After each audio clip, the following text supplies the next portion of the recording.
It was supposed to be a light night, a few laughs, maybe some dancing, a party to top it off.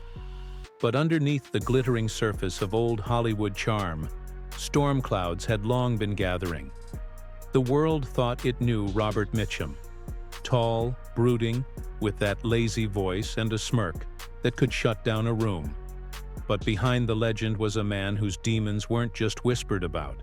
They were witnessed, lived, and now finally confessed by his own family. A son who said his father ruined his life. A daughter who watched him nearly come to blows with a Hollywood producer. A wife who nearly walked away from it all after his countless affairs. The truth? It's darker than the shadows Mitchum made famous on screen. Long before the red carpets and noir classics, Robert Mitchum's life began in heartbreak. Bridgeport, Connecticut. 1917. His father, a laborer in the rail yards, was crushed in an accident before Robert turned 2.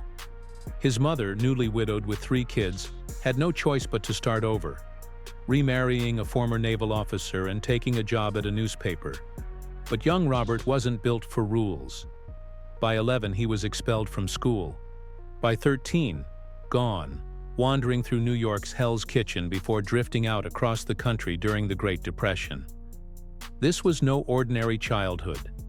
Mitchum was hopping freight trains, sleeping under bridges, picking fights, digging ditches.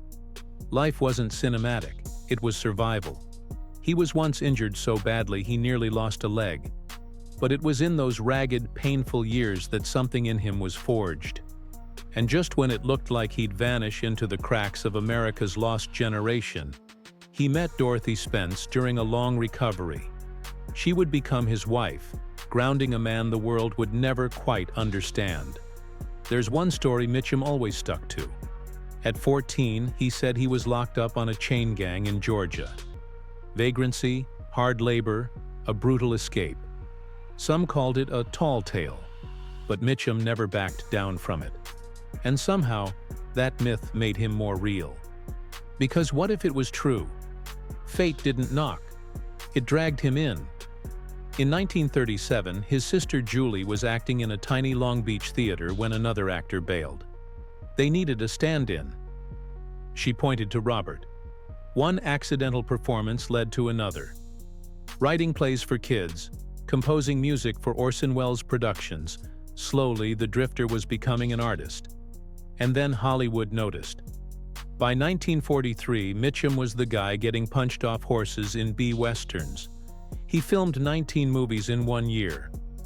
It was thankless, but it taught him how to disappear into a role, how to act without showing off. In 1944, he signed with RKO Pictures for $350 a week. Not much, but they saw the potential. Soon came leading roles in Nevada and west of the Pecos. Then, G.I. Joe, a war movie that didn't glorify battle but exposed its trauma. Mitchum's performance was so raw, so haunted, it earned him an Oscar nod. Even Eisenhower called it the best war movie ever made. And just as his star rose, life imitated art. Mitchum was drafted.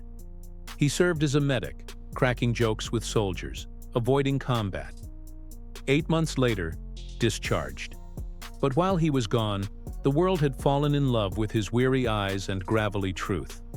When he returned, Mitchum wasn't just acting in movies. He was carrying them. One film changed everything. Out of the Past, 1947. As Jeff Bailey, a reluctant private eye running from his past, Mitchum didn't shout. He whispered. He smirked. He lit cigarette after cigarette with that quiet, magnetic charm that rewrote the rules of film noir. Critics didn't just like it, they declared a new era. Roger Ebert would later call him the soul of noir, a man who looked like he'd lived too much and regretted too little. Money started flowing. By late 1947, Mitchum was earning $3,000 a week, nearly 10 times what he'd made just 3 years earlier. RKO and even mogul David O. Selznick wanted him locked in. His name was bankable, his presence unmatched. But the higher he flew, the closer trouble circled. And when it came fast. August 1948. Mitchum walked into a quiet Laurel Canyon house, expecting a peaceful night. What he didn't know, police had been watching the place for 8 months. The walls were bugged. Officers were hiding in the trees. It wasn't an accident. Mitchum had walked into a carefully planned sting, part of a crackdown on Hollywood's elite. Other stars had been warned. Mitchum wasn't so lucky. When the door burst open, he didn't lie. He didn't run. "I've been doing it for years," he told the cops. "I knew this day would come." And to reporters, "Yes, boys, I was smoking when they came in." That brutal honesty, rare for the time, turned scandal into sensation. Worldwide headlines screamed his name. The media pounced. Paparazzi swarmed. At the jail, when asked for his occupation, Mitchum muttered, "Former actor." He thought it was all over. Behind the scenes, the fallout was massive. The studio's golden boy was now radioactive. Speeches were canceled. Endorsements lost. He was examined by psychiatrists, dragged through the mud. But here's where Mitchum's story takes a turn. Instead of hiding, he owned it. And oddly, that honesty, it made people love him more. Through it all, Mitchum built an empire most never saw. He wasn't just a movie star, he was a savvy investor. He quietly purchased real estate in Malibu and Brentwood, including a $2.4 million beachside villa and a sprawling ranch with private stables. His garage? A rotating display of luxury. A vintage Jaguar XK120, a custom-built Cadillac Series 62, and later, a Mercedes-Benz 600 Pullman. His wrist? Usually adorned with a classic Rolex Oyster Perpetual or Patek Philippe Calatrava. He didn't flash wealth, but he protected it. Mitchum maintained layered insurance coverage, career protection in case of injury or scandal, health coverage tailored for entertainers, and high-value policies guarding his art collection, rare books, and real estate holdings. He even had a Lloyd's of London policy for a vocal injury, safeguarding his most distinctive asset. Mitchum never opened a fashion line or tequila brand, but he knew where to invest. He held stakes in early media companies and quietly backed production firms, ensuring that even when roles dried up, the money didn't. The key financial lesson? Build quietly, protect everything, trust your instincts, but never the spotlight. Here's where it gets even more tangled. Mitchum's rule-breaking didn't stop on screen. In real life, he made choices that sparked fires even at home. Before the stardom, before the prison photos, there was Dorothy Spence. She wasn't just any girl, she was dating his own brother, John. Mitchum didn't flinch. He pursued her, married her in 1940, and set off a lifelong family rift. John refused to attend their wedding and skipped family events for years. But Dorothy? She stood by Mitchum for 57 years, through every vanishing act, scandal, and whispered affair. And there were many. In 1951, while filming My Forbidden Past, Ava Gardner entered the picture, not just as a co-star, but as a storm. She didn't whisper behind the scenes. She called Dorothy directly. "You've had him for 10 years, she declared. "Let someone else have a turn." Dorothy shut it down. The affair fizzled. The movie flopped. But Mitchum's image? It only burned hotter. Then came River of No Return in 1954, opposite Marilyn Monroe. But this wasn't their first meeting. They knew each other from their Lockheed days, back when she was Norma Jean, and stardom was just a dream. Now both were icons. The shoot was a nightmare. Relentless rain, on-set injuries, and Monroe feuding with her director. When she hurt her ankle during a river scene, it was Mitchum who pulled her to safety. Joe DiMaggio, Monroe's then husband, flew in, ignited by rumors of closeness between the stars. Was there more? Monroe later called Mitchum one of her favorite co-stars. That spark never quite died. Years later, Shirley MacLaine entered the picture. She'd had a crush on Mitchum since her teens. When they filmed Two for the Seesaw, romance quickly bloomed off camera. They were inseparable for 3 years, jetting from London to Paris to Africa. They even bumped into actor Marcello Mastroianni, while both tried to keep their flings quiet. Everyone knew. Eventually, Shirley returned to her husband. Mitchum, again, returned to Dorothy. But not for long. While filming Fire Down Below in Trinidad, he connected with the legendary Rita Hayworth. This wasn't just another set fling. She was struggling to stay afloat, older, battling personal demons. Mitchum became her lifeline. Their chemistry was undeniable, especially during her iconic carnival dance. But off-screen, her sparkle was dimming. Alcohol and illness had started creeping in. Mitchum was captivated, but even he couldn't pull her from the tide. She was no longer the bombshell Gilda, just a woman quietly unraveling. Now let's talk transformation. Mitchum didn't just play characters, he became them. When he took on Reverend Harry Powell in The Night of the Hunter, he studied real-life serial killers, locked himself in his dressing room, rehearsed hymns until they sounded like lullabies with fangs. Even at lunch, he stayed in character. He obsessed over the psychology of evil, analyzing crime scene photos just to tap into the mind of a predator. The result? One of the most haunting performances in film history. But Mitchum didn't stop there. In Cape Fear, he turned fear into something tangible. At 45, he trained like a boxer. 1,000 push-ups daily, 30 pounds dropped, all muscle. On set, he was volatile, unpredictable. He'd skip meals to stay irritable. He even gashed his hand badly in one scene and refused to stop filming. Polly Bergen, his co-star, was left shaken, bloodied, and speechless. Gregory Peck, Hollywood royalty, confessed years later that Mitchum genuinely scared him. That fear on screen? It wasn't acting. For Ryan's daughter, he had to go against type, playing a soft-spoken Irish schoolteacher. But that softness took work. Mitchum spent 4 months perfecting his accent, even living with Irish fishermen to capture the essence. On set, director David Lean demanded 83 takes for a single emotional scene.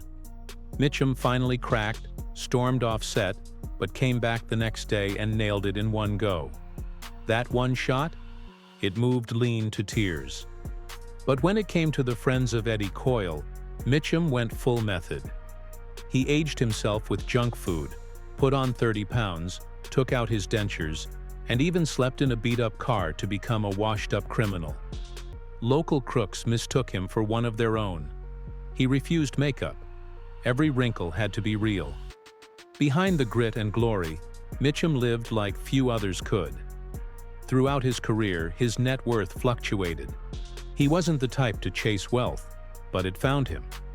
By the early 1990s, his net worth hovered around $8 million. At the time of his passing in 1997, it had grown to an estimated $10 million. Today, if adjusted for inflation and residuals, his projected estate value sits at roughly $18 to $20 million. His real estate holdings were as understated as he was, quietly valuable. Mitchum owned a large estate in Montecito, California, estimated to be worth $6 million today.